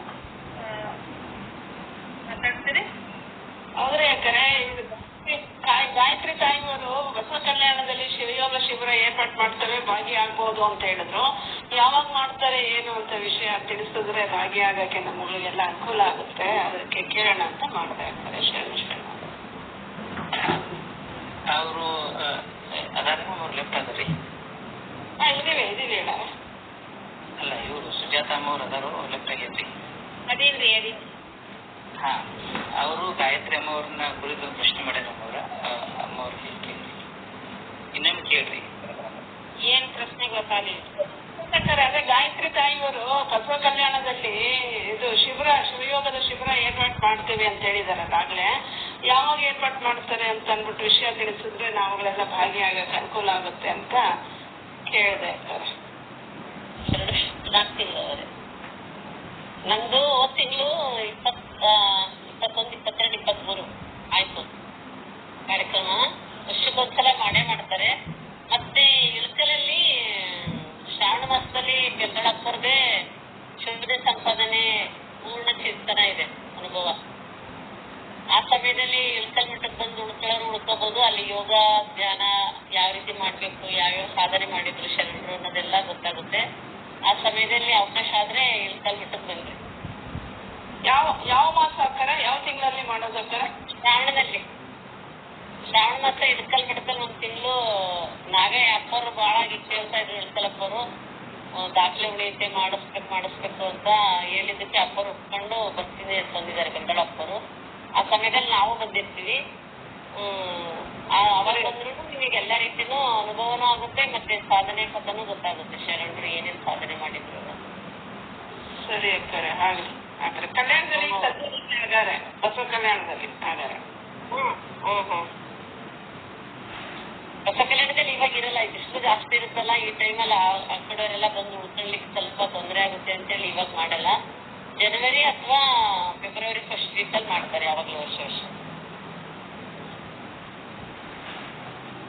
ವನಜಕ್ಕರಿಗೆಲ್ಲ ಗೊತ್ತಾಗಿರುತ್ತೆ ನೋಡ್ರಿ, ವನಜ ಜಾಯಿನ್ ಇರ್ತಾರಲ್ಲ. ನಮ್ಮ ಶ್ರೀಧರ್ಗೂ ಹೇಳಿದ್ವಿ, ಅವ್ರೇನೋ ಯಾರೋ ಸಾವಿತ್ತು ಅಂತ ಬರ್ಲಿಲ್ಲ ಈ ಸಲ. ಅವರಿಗೂ ವಿಷಯ ಗೊತ್ತಾಗಿರುತ್ತೆ. ನಿಮಗೆ ಫೋನ್ ನಂಬರ್ ನಮ್ಗೆ ಬೇಕಾದ್ರೆ ಇಸ್ಕೊಳ್ರಿ, ಬೇಕಾದ್ರೆ ಮಾತಾಡ್ತಾ ಇರ್ಬೋದು ಅವರು. ವಂಜಕ್ಕರಿಗೆ ಕೇಳ್ತೇನೆ ಹಾಗಾದ್ರೆ. ನಾನು ವಂಜಕ್ಕ ಪರಿಚಯ ಇದ್ದಾರೆ, ಕೇಳ್ತೇನೆ ಅಕ್ಕಾರೆ. ನಿಮ್ದು ಯಾವರು ಅವರೇ? ನಾವು ಮಾತಾಜಿಯವರು ಆಶ್ರಮದಲ್ಲೇ ಇರೋದು ಅಕ್ಕ. ಅವರೇ ಮಾತಾಡಿ ಇರೋದು ಬೆಂಗಳೂರನ್ನ? ಹೌದ್ರಿ, ಕುಂಬಳಗೂಡು ಬಸವ ಗಂಗೋತ್ರಿ ಆಶ್ರಮ ಇದೆಯಾ, ಅಲ್ಲೇ ಇರ್ತೀವಿ. ಆಯ್ತು, ಬನ್ರಿ ಒಂದ್ಸಲ ಬಸವ ಕಲ್ಯಾಣಕ್ಕೆ ಬನ್ನಿ. ನೀವಾದ್ರೆ ಯಾವಾಗಾದ್ರೂ ಭೇಟಿ ಆಗ್ಬೋದು, ನಾವ್ ಇಲ್ಲೇ ಇರ್ತೀವಲ್ಲ. ಕಾರ್ಯಕ್ರಮ ಕಲ್ಯಾಣ ಪರ್ವಕ್ಕೆ ಅಲ್ಲಿ ಬರ್ತಾ ಇರ್ತೀವಿ ಅಕ್ಕಾರೆ. ಅಕ್ಟೋಬರ್ ಅಲ್ಲಿ ಆಗುತ್ತಲ್ಲ ಕಲ್ಯಾಣ ಪರ್ವ, ಪ್ರತಿ ವರ್ಷ ಬರ್ತೇವೆ. ಬನ್ರಿ, ಆ ಟೈಮಲ್ಲಿ ಉಳ್ಕೊಳ್ತಿರಲ್ಲ, ಇಲ್ಲಿ ಬಂದ್ರಿ. ಇರ್ತೀವಿ ನಾವು, ಇಲ್ಲೇ ಬನ್ರಿ. ಸರಿ ಅಕ್ಕಾರೆ, ಹಾಗೆ ಅಕ್ಕಾರೆ. ತುಂಬಾ ಧನ್ಯವಾದ. ಬಸವ ಸಮಿತಿಯಲ್ಲಿ ನಿಮ್ಮನ್ನ ದರ್ಶನ ಮಾಡದೆ ಅಕ್ಕಾರೆ. ನಾವು ಬಂದಿದ್ವಿ ಮೊನ್ನೆ ಬಸವ ಸಮಿತಿಲಿ ಪುಸ್ತಕ ಬಿಡುಗಡೆ ಮಾಡಿದ್ರು, ಬಂದಿದ್ವಿ ಅಕ್ಕಾರೆ. ತಮ್ಮ ದರ್ಶನ ಮಾಡಿದ್ವಿ. ತುಂಬಾ ಕಾಯ್ತಾ ಇದ್ದಾರೆ. ಹಾಗೆ ಆಯ್ತು, ವಿಶ್ವನಾಥ್ ಅಕ್ಕಾರೆ. ಮತ್ತೆ ಇವತ್ತು ಕನ್ನಡ ಕ್ಷೇತ್ರ ದರ್ಶನ ಐತಿ. ಇವತ್ತು ಮಾತನಾಡಿದ್ರಲ್ಲಿ ನಾ ಹೋಗಿನಲ್ರಿ, ಅಲ್ಲಿ ಕಾರ್ಯಕ್ರಮ ಬೆಳೆದಾಗ ಶರಣರು ಬಂದಿದ್ರು. ಅವ್ರ ಮಾತುಗಳನ್ನ ಕೇಳ್ತಕ್ಕಂಥ ಅವಕಾಶನೂ ನಮಗೆ ಸಿಕ್ತು. ಬಹಳಷ್ಟು ಅದ್ಭುತ ವ್ಯಕ್ತಿಗಳ ದರ್ಶನ ಆಯ್ತು, ಮಾತಾಜಿಯವರ ದರ್ಶನನೂ ಆಯ್ತು ಶ್ರೀಧರಣ್ಣ ಅವರ ವತಿಯಿಂದ. ಧನ್ಯವಾದಗಳು ಶರಣಾರ್ಥ. ಮುರಣೆ ಅಪ್ಪ ಅವರೇ, ಈ ವಚನ ಲಕ್ಷಮ್ಮ ಅವರು ಈ ವಚನ ಮಂಗಲ ಮಾಡಿದ್ರಂತಿಲ್ಲ ಅಲ್ಲಮ್ಮ ಪ್ರಭುಗಳ ವಚನವನ್ನ, ಅದರ ಅರ್ಥವನ್ನು ಯಾವಾಗ ಮುಂದೆ ಬರ್ತದ್ರಿ, ಅವಾಗ ನಾನು ಹೇಳ್ತೀನಿ.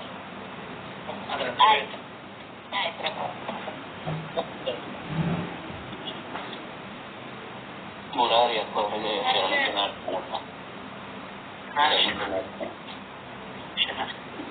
ಇಲ್ಲಿ ಸಿದ್ದರಾಮೇಶ್ವರರು ಈ ಕೆರೆಗಳು ಮತ್ತೆ ದೇವಸ್ಥಾನ ಇದ್ರ ಬಗ್ಗೆ ಎಲ್ಲ ಜಾಸ್ತಿ ಒತ್ತು ಕೊಟ್ಟಿದ್ರು. ಆದ್ರೂ ಅಲ್ಲಮ್ಮ ಪ್ರಭುಗಳು ಅಷ್ಟೊಂದು ವಚನಗಳು ಅದೆಲ್ಲ ಹೇಳಿದಾಗ ಅವರ ಇದಕ್ಕ ಪ್ರಶ್ನೆಗಳಿಗೆ ಉತ್ತರಗಳು ಹೆಂಗ ಅವ್ರಗ ಇದು ಬಂತಪ್ಪ, ಅದೊಂದು ಮನಸ್ಸಿಗೆ ಇದು ಮಾಡ್ತಾರೆ. ಇವ್ರ ದೇವಸ್ಥಾನ ಮತ್ತೆ ಸಾಮಾಜಿಕವಾಗಿ ಈ ಕಡೆ ಇವ್ರ ಮನಸ್ಸಿತ್ತು. ಅಲ್ಲಮ್ಮ ಪ್ರಭುಗಳು ಅವರ ವಚನ ಇದೆಲ್ಲ ಮಹಾಜ್ಞಾನಿಗಳು, ಇದೆಲ್ಲ ತಿಳ್ಕೊಂಡಿದ್ರು. ಅಷ್ಟೊಂದು ಜ್ಞಾನಿಗಳಿಗ ಸುಮಾರು ಪ್ರಶ್ನೆಗಳಿಗೆಲ್ಲ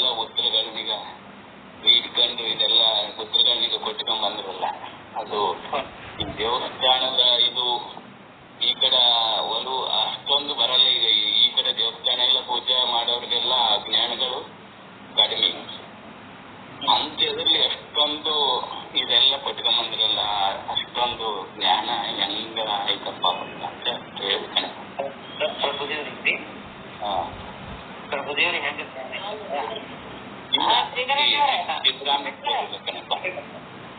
ಬುಕ್ಕ ಯಾವ್ದು ಅಂದ್ರಲ್ಲ ಅಮ್ಮನ ಅಮ್ಮರ ಕಡೆ ನಿಂತ್ಕೊಂಡು ಬರುತ್ತೆ. ವಚನ ತತ್ವನತ್ವ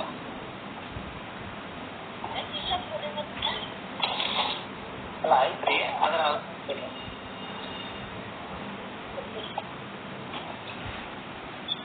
ಅದು ಅಲ್ಲಮ ಪ್ರಭುದೇವ್ರದ್ದು ನಾವು ಮೊದಲನೇ ಸಂಪಾದನೆ ಅಂತಂದ್ರೆ ಫಸ್ಟ್ ಗ್ರಂಥ ಪ್ರಾರಂಭದಾಗ ಅಲ್ಲಮ ಪ್ರಭುದೇವರು ಯಾವ ರೀತಿಯಾಗಿ ಸಾಧನೆಯನ್ನ ಮಾಡಿದ್ರು, ಯಾವ ರೀತಿಯಾಗಿ ಅವರ ಶಿವಯೋಗದ ಉನ್ನತ ಸ್ಥಳಕ್ಕೆ ಏರಿದ್ರು ನಾನು ಹೇಳ್ಕೊಂಡು ಬಂದಿದ್ದೆ ಮೊದಲು. ಅಂದ್ರೆ ಅದು ಅವ್ರ ಜ್ಞಾನಿಗಳೇ ವಚನಗಳೇ ಎಲ್ಲ ಇತ್ತು. ಇವರು ದೇವಸ್ಥಾನ ಪೂಜೆ ಇವೆಲ್ಲ ಮಾಡ್ತಿದ್ರಲ್ಲಪ್ಪ ಸಿದ್ದರಾಮೇಶ್ವರು. ಅಷ್ಟೊಂದು ಅವರು ಹೇಳೋದಕ್ಕೆಲ್ಲ ಉತ್ತರ ಕೊಟ್ಕೊಂಬಂದಿರಲ್ಲ. ಆ ಜ್ಞಾನಿ ಹಂಗಾಯ್ತು. ಅದನ್ನೇ ನಾನು ಮೊದಲು ಸಿದ್ದರಾಮೇಶ್ವರಿಗೆ ಹೆಂಗ ಜ್ಞಾನ ಅಂತ ಕೇಳ್ತೀರಿ ನೀವು. ಸಿದ್ದರಾಮೇಶ್ವರರು ಅವರು ಸಾಮಾನ್ಯದವರಲ್ಲ. ಒಂದೇ ಬರೇ ಹುಲಿ ಕಟ್ಕೊಂಡ ಕೆರೆ ಕಟ್ಟಿ ಊಟ ಹಾಕುವಂತ ಸಾಮಾನ್ಯ ಪುರೋಹಿತರಲ್ಲ ಅವರು. ಸರಿ. ಯಾಕಂತಂದ್ರೆ ಸಿದ್ದರಾಮೇಶ್ವರ ಶರಣರಿನ ಜನ್ಮಕ್ಕಿಂತ ಪೂರ್ವದಲ್ಲಿಯೇ ನಾನೊಂದು ಪ್ರಶ್ನೆ ಹೇಳಿನಿ ನಮ್ಮ ನೆನಪಿರ್ಬೋದು. ಅವ್ರ ತಂದೆ ತಾಯಿಗಳು ಮುದ್ದುಗೌಡ ಮತ್ತು ಸುಗಲಾದೇವಿ ಅವರಿಗೆ ವಯಸ್ಸಾಗಿರ್ತದೆ. ವಯಸ್ಸಾದಾಗ ಆಗಿನ ಕಾಲದಲ್ಲಿ ಅತ್ಯಂತ ಸಿದ್ಧರೊಳಗೆ ಸಿದ್ಧ ಅನಿಸ್ಕೊಂಡಾರೆ. ಶ್ರೀ ರೇವಣೇಶ್ವರರು ಹಾಗೂ ಸಿದ್ಧರು ಮಹಾತ್ಮರು, ನಾಗಪಂಥದ ಮಹಾಯೋಗಿಗಳು. ಅವರು ಪಲ್ಲಕ್ಕಿ ಬರ್ತಿರ್ತಾರೆ. ಅವ್ರ ಸಾಮರ್ಥ್ಯ ಅಂತಂದ್ರೆ ಪಲ್ಲಕ್ಕಿ ಒಳಗೆ ಬರೋದ್ರಿಂದ ಯಾವಾಗ ಶರಣಾಪುರಕ್ಕೆ ಬರ್ತಾರಲ್ಲ ಪಲ್ಲಕ್ಕಿಯಿಂದ ಕೆಳಗಿರ್ತಾರೆ. ಬಂದು ಆ ಪವಿತ್ರ ಗರ್ಭಕ್ಕೆ ನಮಸ್ಕಾರ ಮಾಡ್ತಾರೆ. ಇನ್ನ ಸಿದ್ದರಾಮೇಶ್ವರ ಬಂದಿಲ್ಲ, ಬಕ್ಸಾವರಿದ್ದಾರೆ. ಈ ಗರ್ಭದಲ್ಲಿ ಅಂತ ಮಹಾಯೋಗಿ ಬರುವವನಿದ್ದಾನೆ ಅಂತಂದ್ರೆ ಆ ಗರ್ಭಕ್ಕೆ ನಮಸ್ಕಾರ ಮಾಡೋದಾಗಲಿ, ಆ ಮುಂದಿನ ನಮಸ್ಕಾರ ಮಾಡ್ತಾರೆ. ಹೀಗಾಗಿ ಸಿದ್ದರಾಮೇಶ್ವರ ಸಾಮಾನ್ಯದವರಲ್ಲ. ಸಿದ್ದರಾಮೇಶ್ವರ ಇನ್ನೊಂದು ರೀತಿ ಹೇಳ್ರಿ. ಸಿದ್ದರಾಮೇಶ್ವರರ್ ಅಂತಂದ್ರೆ ಅವ್ರಿಗೆ ಬರೇ ಸಿದ್ದರಾಮರನ್ನ ಶಿವ ಸಿದ್ದರಾಮ ಅಂತ ಬರೀತಾರೆ ಮಹಾರಾಷ್ಟ್ರದಲ್ಲಿ. ಶಿವ ಸ್ವರೂಪಿ ಸಿದ್ದರಾಮ.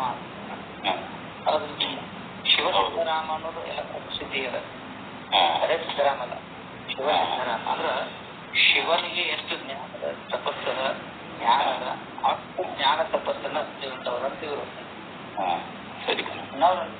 ನಾವು ಬಹಳ ಸಣ್ಣವ್ರು ಮಾಡ್ತೇವೆ. ಗುಡಿ ಕಟ್ಟಕತ್ತ ಕೆರೆ ಕಟ್ಟ ಬರೀ ಇಷ್ಟ ಅಲ್ಲ ಪ್ರಭುಗಳು ಯಾಕೆ ಬರಬೇಕಾಗಿತ್ತು?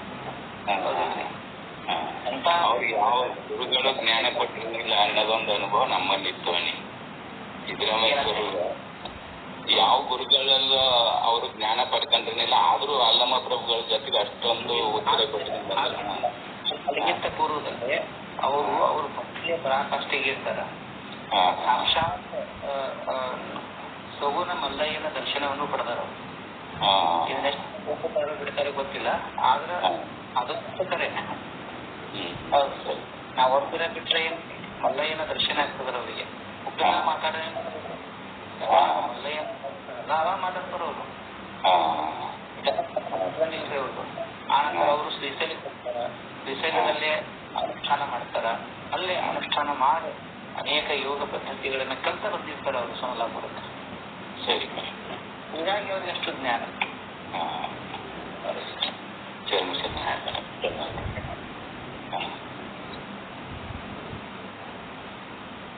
ಮತ್ತೆ ಯಾರಿಗಾದ್ರೂ ಪ್ರಶ್ನೆ ಇದೆಯಾ? ತಿಗಡಿ ಅಪ್ಪಾಜಿ ಎಲ್ಲರಿಗೂ ಶರಣಾರ್ಥಿಗಳು.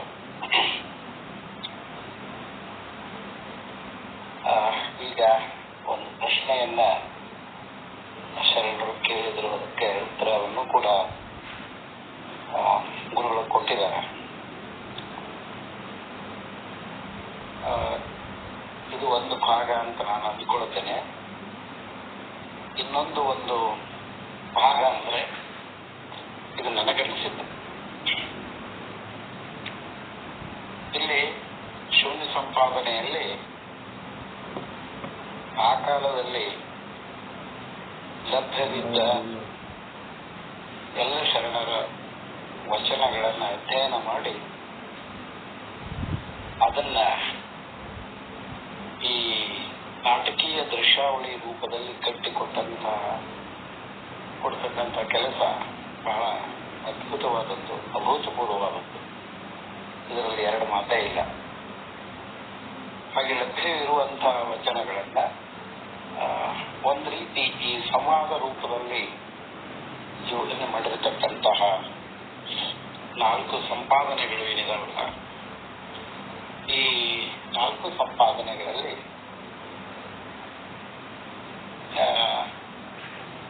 ಪ್ರತಿ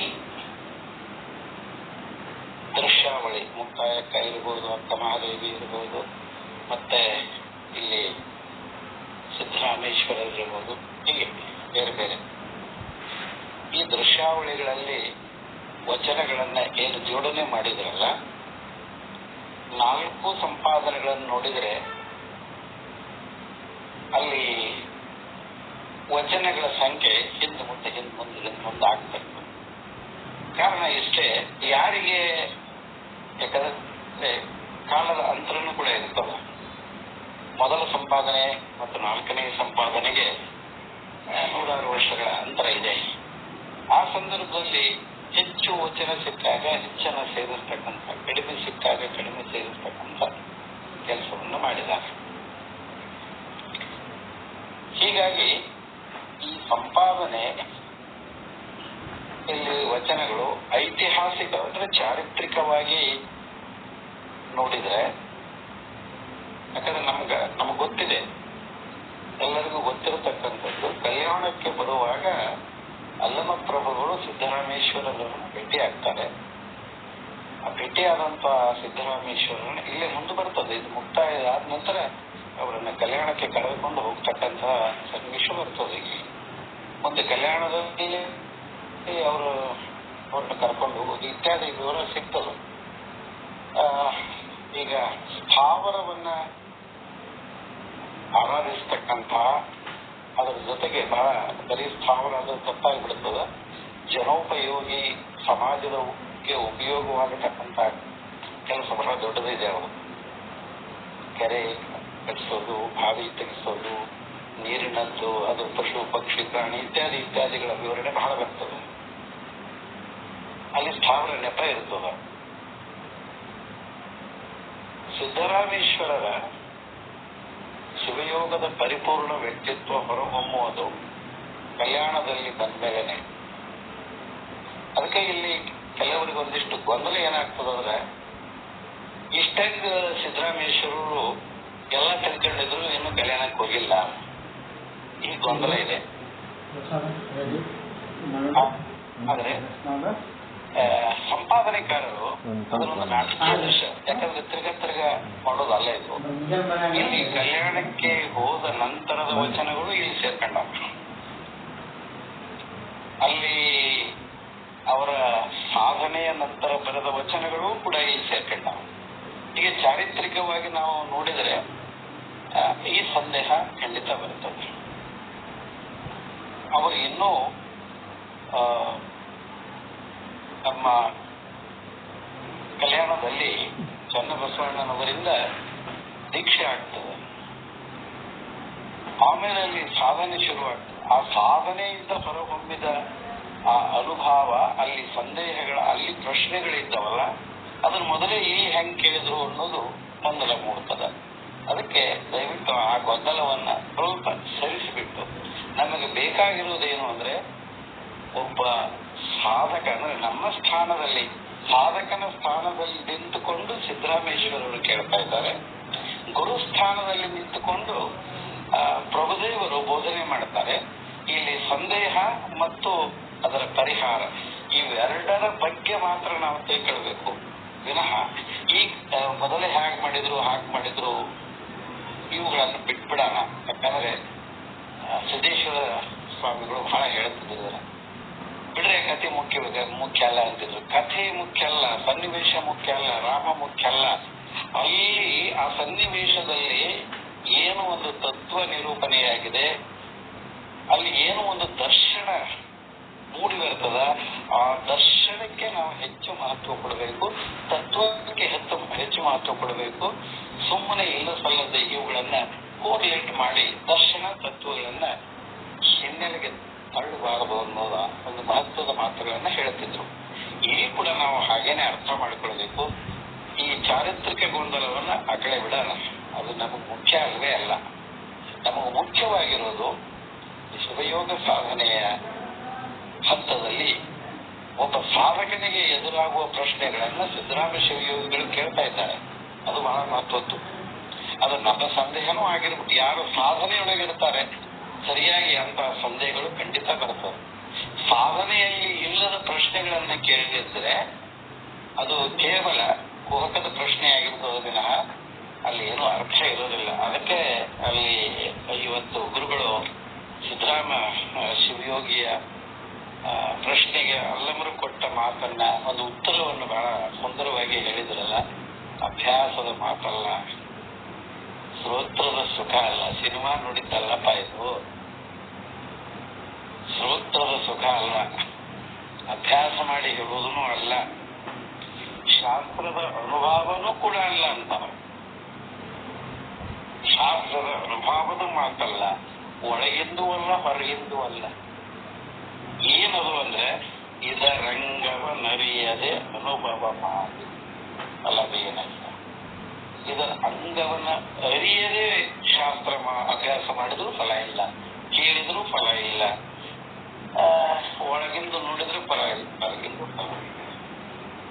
ಇದು ಬಹಳ ಮುಖ್ಯ ಅಂತಕ್ಕಂಥದ್ದನ್ನ ತಿಳಿಸಿ ಹೇಳೋದು ಸಿದ್ದರಾಮೇಶ್ವರರ ಮೂಲಕ ನಮಗೆ, ಅಂದರೆ ಸಾಧಕರಿಗೆ. ಇಷ್ಟನ್ನ ಇಲ್ಲಿ ತಾತ್ವಿಕವಾದ ಸಂದೇಹ, ಚರ್ಚೆ, ಅದಕ್ಕೆ ಪರಿಹಾರ ಇಷ್ಟನ್ನು ತಕ್ಕೊಂಡು ನಾವು ಪ್ರಯಾಣ ಮಾಡಬೇಕು. ಗುರುಗಳು ಹೇಳಿದ್ದನ್ನ ಐತಿಹಾಸಿಕ ಮೊದಲೇ ಹೆಂಗ್ ಬಂತು ಹಾಗೆ ಬಂತು ಅಂತ ಉತ್ತರ ಹೊರಟೆ ಇದು ಹಿಂದಕ್ಕೆ ಬೀಳ್ತದೆ, ಅದು ಸಂಶೋಧನೆ ಆಗ್ತದೆ. ಅದಕ್ಕೆ ಇಂತಹ ವಿಷಯಗಳು ಈ ಸುಳ್ಳು ಸ್ವಲ್ಪ ಬಹಳಷ್ಟು ಬರ್ತವೆ. ಅವೆಲ್ಲ ಆ ಕಡೆ ಇಡೋಣ. ಏನು ತತ್ವ ಇದೆ, ಏನು ದರ್ಶನ ಅಲ್ಲಿ ಹೊರಗೆ ಬರ್ತದನ್ನು ಅವ್ರು ಕೊಡ್ತಾ ಇದ್ದಾರಲ್ಲ ಗುರುಗಳು, ಅದನ್ನಷ್ಟು ಸ್ವೀಕಾರ ಮಾಡಿದ್ರೆ ಬಹಳ ತೃಪ್ತಿ, ಬಹಳ ಆನಂದ ಇರ್ತದ. ಇದನ್ನ ಮುಂದೆ ಹೆಚ್ಚಿಕೊಳ್ಬೇಕಾಗಿತ್ತು. ನಾನಂತೂ ಈ ದಾರಿಯಲ್ಲಿನೇ ಈಗ ನೋಡ್ತಾ ಇದ್ದೇನೆ. ಅಲ್ಲಿ ಬರುವ ಮಾತುಗಳು, ಒಂದು ಮಾತು ಗುರುಗಳು ಹೇಳಿದ್ದು ಕೂಡ ಅಷ್ಟೇ ಸತ್ಯ. ಅದು ಕೆಲವರಿಗೆ ನಂಬದೇ ಇರಬಹುದು, ಯಾಕಂದ್ರೆ ಅವರು ಜನ್ಮತಃ ಯೋಗಿಗಳೇ ಆಗಿರ್ತಾರೆ. ಸುಮ್ಮನೆ ಒಂದು ಮುಸುಕಾಗಿರ್ತದೆ ಅಷ್ಟೇ. ಅದನ್ನು ಸರಿಸುವ ಕೆಲಸವನ್ನು ಬಹುಶಃ ಅಲ್ಲವರು ಮಾಡ್ತಾರೆ. ಎಲ್ಲರಿಗೂ ಆಗೋದಂತ ಕೆಲಸ ಅಲ್ಲ. ಅದಕ್ಕಾಗಿ ಅದು ಕೂಡ ಹೌದು, ಅದರ ಜೊತೆಗೆ ಇದು ಕೂಡ ಹೌದು, ಎರಡು ಕೂಡ ಹೌದು. ಅದಕ್ಕೆ ನಾವು ಈ ತತ್ವ ದರ್ಶನಕ್ಕೆ ಮಹತ್ವ ಕೊಡೋಣ. ಚಾರಿತ್ರಿಕ ಇಂತಹ ಗೊಂದಲಗಳಿಗೆ ಸ್ವಲ್ಪ ದೂರಿದ್ರೆ ಒಳ್ಳೆಯದು ಅಂತ ನಾನು ವಿನಯಪೂರ್ವಕವಾಗಿ ನಮ್ಮ ಕೇಳುಗರಲ್ಲಿ ಪ್ರಾಂಜಲ ಮನಸ್ಸಿನಿಂದ ಕೇಳ್ಕೊಳ್ತೇನೆ. ಚರಣ ಶರಣ. ಧನ್ಯವಾದಗಳು ಅಪ್ಪಾಜಿ. ನಾವು ಹೇಳಿದ್ದು ಬಹಳಷ್ಟು ಸರಿಯಾಗಿದೆ. ಈಗ ಶೂನ್ಯ ಸಂಪಾದನೆಯ ಬಗ್ಗೆ ಇತಿಹಾಸವನ್ನೇ ನಾವು ಓದ್ತಾ ಹೋದ್ರೆ ಸಾಕಷ್ಟು ಗೊಂದಲಗಳು, ಸಾಕಷ್ಟು ಸಂಗತಿಗಳು ನಮ್ಮ ಗೊತ್ತಾಗ್ತಾ ಹೋಗ್ತವೆ. ಈಗ ಬಯಲು.com ಅಂತೊಳಗೆ ಯಾರಿಗಾದ್ರೂ ಆಸಕ್ತಿ ಇದ್ರೆ ಡಾಕ್ಟರ್ ನಟರಾಜ್ ಗುದಾ ಅವ್ರು ಬರೆದಿದ್ದು ಒಂದು ಲೇಖನ ಇದೆ, ಶೂನ್ಯ ಸಂಪಾದನೆ ಓದಿನ ರಾಜಕಾರಣ ಅಂತ. ಅದರೊಳಗೆ ಓದಿದ್ರೆ 8 ವಚನಗಳನ್ನ ಇವರೇ ಸೇರ್ತಾರ ಏನು? ಯಾಕಂದ್ರೆ ಒಂದು ಪ್ರಶ್ನೆಗೆ ಕರೆಕ್ಟ್ ಇದೆ, ಒಂದು ವಚನ ಸಿಗೋಕೆ ಸಾಧ್ಯ, ಇಷ್ಟೊಂದು ವಚನಗಳು ಪಡೆಯಬಹುದು.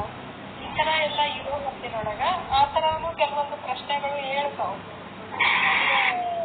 ಆ ಲೇಖನವನ್ನ ಆಸಕ್ತರು ಓದ್ಬೋದು. ಬಯಲು.com ನೊಳಗ ಡಾಕ್ಟರ್ ನಟರಾಜ್ ಗುದಾಳ್ ಅವ್ರದ್ದು ಇದೆ.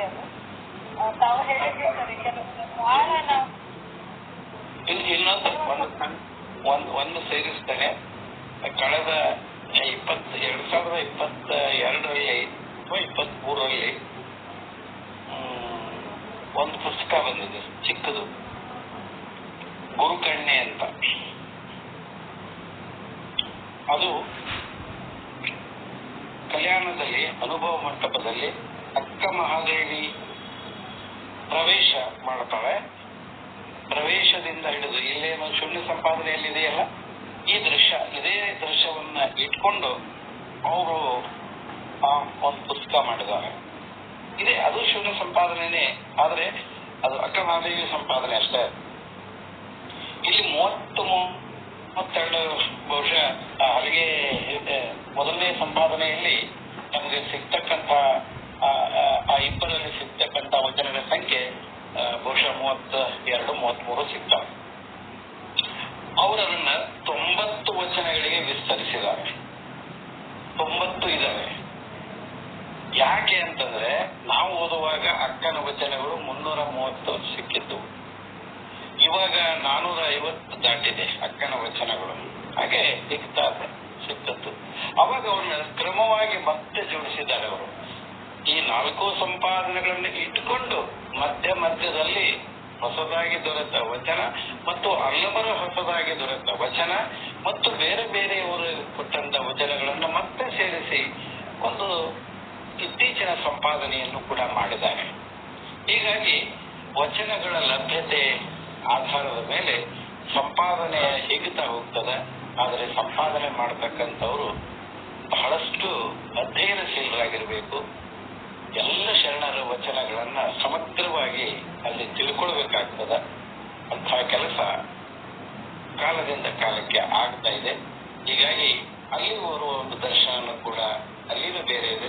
ಒಂದು ಅವರದಕ್ಕೆ ಪ್ರತಿ ವಚನಕ್ಕೂ ಕೆಳಗಡೆ ಅರ್ಥ ಕೊಟ್ಟಿದ್ದಾರೆ ಆ ಸಂಪಾದನೆಯಲ್ಲಿ. ಅದು ಒಂದು ರೀತಿಯ ಸಂಪಾದನೆ. ಶರಣ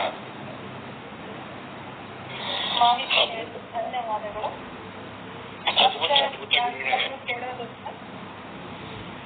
ಗುರುಗಳೇ, ಅದ್ಭುತ.